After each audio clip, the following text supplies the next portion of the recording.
Remember the 5th of November, the Gunpowder Treason and plot.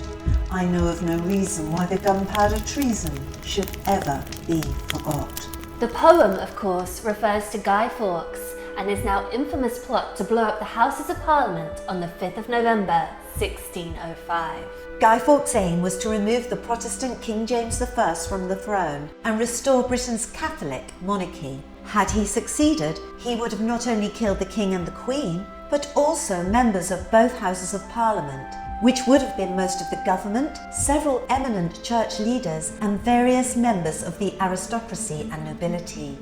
However, the plot was discovered by the authorities, and Guy Fawkes was arrested, tortured, tried, and executed. On the 5th of November 1605, Londoners were encouraged to celebrate the King's escape from assassination by lighting bonfires. November 5th has become an annual British celebration to mark the anniversary of this discovery. We light bonfires and burn an effigy of Guy Fawkes on top. We have parties and set off fireworks in our back gardens or attend large public fireworks displays. It is cold in November in Britain, so warming food such as hot dogs with maybe fried onions, tomato ketchup and mustard, hot soup and baked potatoes are very popular. So who was Guy Fawkes, and why do we still burn an effigy of him on our bonfires to this day? Guy Fawkes was born in 1570 in Stonegate, York. A convert to the Catholic faith, he had been a soldier and he had spent many years fighting in Italy. In 1604, he became involved with a small group of English Catholics led by Robert Catesby. The plot was apparently revealed when the Catholic Lord Monteagle was presented with a letter warning him to stay away from the Houses of Parliament as he would be in danger. The letter was presented to Robert Cecil, James I's chief minister. Some historians believe that Cecil had known about the plot for some time and had allowed the plot to thicken to both ensure that all the conspirators were caught and to promote Catholic hate throughout the country. Under torture, Guy Fawkes eventually identified the names of his co-conspirators. Catesby and 3 others were killed by soldiers while attempting to escape.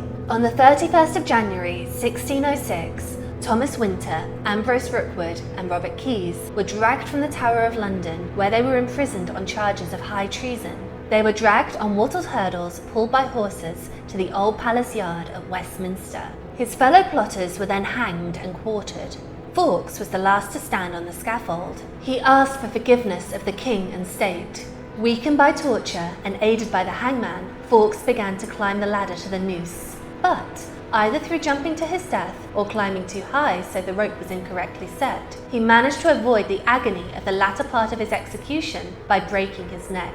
His lifeless body was nevertheless quartered, as was the custom, and his body parts were then distributed to the 4 corners of the kingdom to be displayed as a warning to other would-be traitors.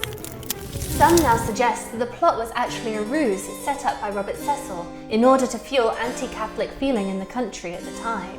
Others say that Guy Fawkes was actually an innocent bystander who just happened to be in the wrong place at the wrong time. Let us know what you think in the comments section below. Thank you so much for watching. If you enjoyed this video, please give it a like, share with friends, and subscribe to our channel.